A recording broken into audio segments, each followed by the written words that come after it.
afternoon class 10 students. In this class we will learn about sexual reproduction in plants and parts of a plant, flower. As we all know that a flower is the reproductive part in a sexually reproducing plant. It takes part in the process of pollination, that is transfer of pollens from one flower to the other. So sexual reproduction is possible due to the process of pollination, first of all, right? Pollination is the process by which pollen grains are transferred from one flower to the other of same kind, right?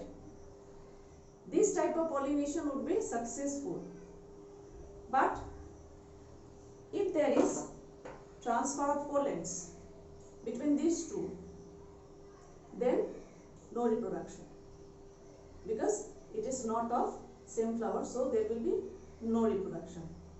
Okay, reproduction will not be successful and pollens will be wasted. So pollination between the same type of flower is possible, it is done. Okay. Now, while learning about sexual reproduction, we must know what are the different parts in a flower.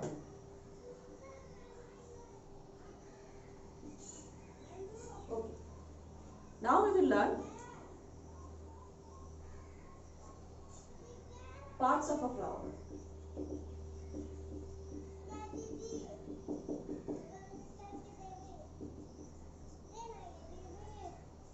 Okay. So in this flower we can see first there is the stalk of the flower, then the tip of the stalk is called receptacle.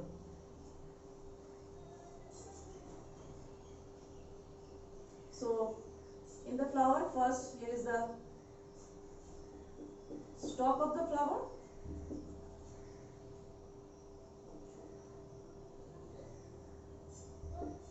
then receptacle, upon which there is the calyx. The green colored bell-like structure over receptacle is called calyx, bell shaped, right? Next, the colored portion is known as, yes, you know already, it is called corolla, correct? It is called corolla. Corolla is made up of petals.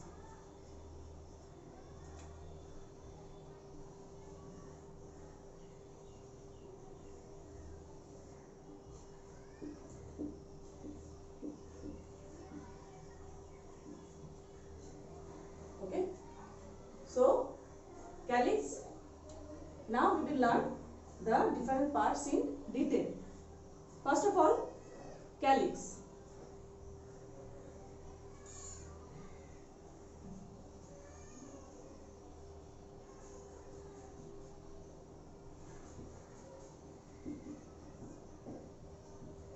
Each part in calyx is called as stamens. Each part of calyx is known as sepals.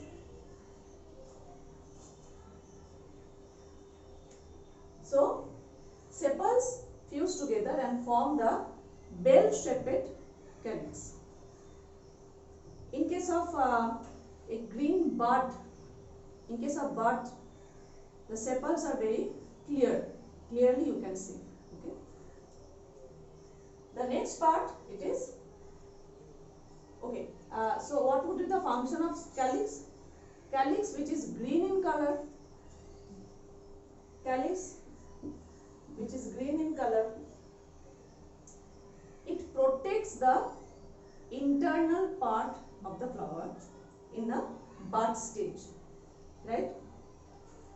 Next, corolla. Corolla,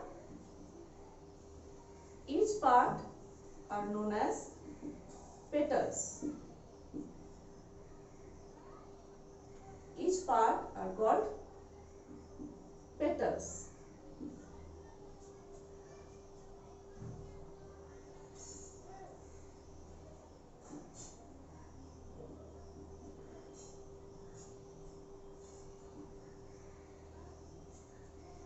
So petals are usually colorful.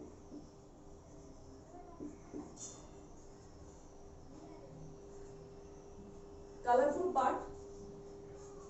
So being colorful, petals help in pollination process, attract the insects, birds, and help in pollination, right? And in many flowers, petals are scented with nice fragrance. Okay, so petals are very important part in the flower. So we are learning parts of a flower, but these are the vegetative part.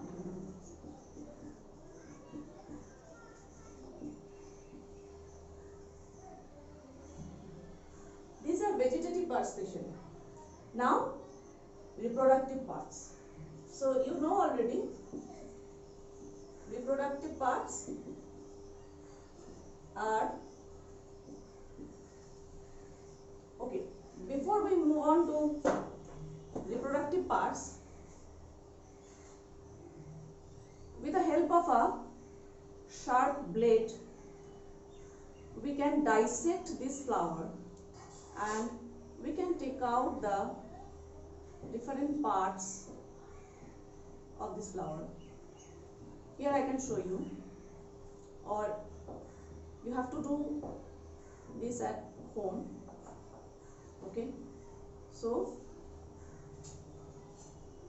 this is the green colored part, that is calyx, right?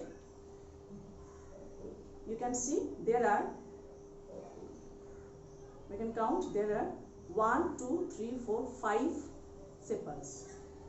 There are 5 sepals which are fused together to form this bell-shaped structure. Okay. Next are corolla. That next is a corolla, that is the petals. Petals are attached in such a way in a encyclic pattern. Okay, encyclic pattern. Okay. Now again we can cut open the petals. Okay. One by one I can show you the petals. And which flower it is? It is a hibiscus, correct? China rose. Okay. Few more petals are still attached here. I am going to remove all the petals from here, one by one. Okay. Now, this innermost part is the reproductive part.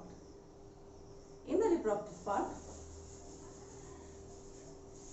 the lowermost part is a part of female reproductive structure, that is ovary. Yes, you are correct. And in case of hibiscus, petals grow from here. Okay.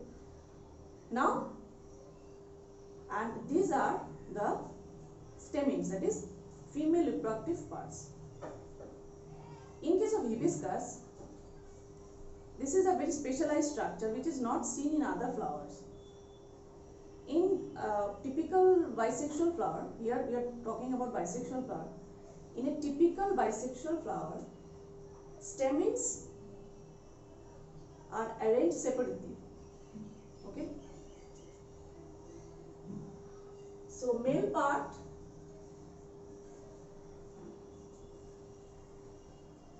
are known as stamens.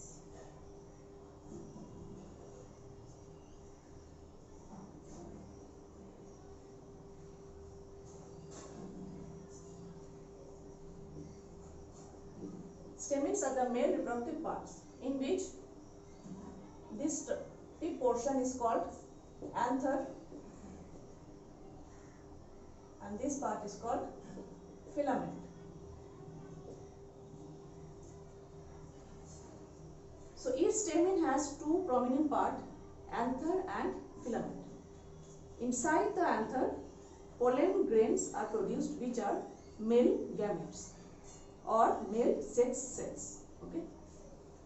So, and the next part is the carpel or pistil, female part.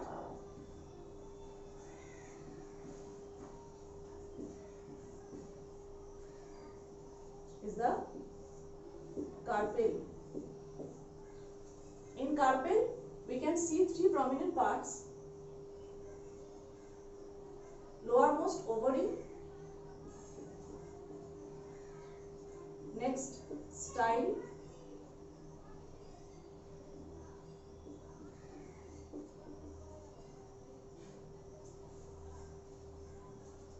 and the topmost part is called stigma. In case of hibiscus flower, stigma is very characteristic, and the stamens also fuse together and form a staminal column. You can see, form a staminal column in which the uppermost parts are free, and we can see the anthers here. If we remove this staminal column, we can see the carpel inside. So this dissection you have to do at home or in the laboratory, we can do it. Okay. So these are the different parts. So in case of a green plant, in case of a sexually reproducing plant, the reproductive part is flower, and now we have learned about the different parts of this flower. Which are the reproductive parts? Stamen, which is the male reproductive part, and carpel, which is the female reproductive part. So in the next classes, we will learn about how these flowers take part in the process. Till then, read the lesson, post your question, your queries in the comment section, and draw the necessary figures. Okay. Thank you. Meet you in the next class.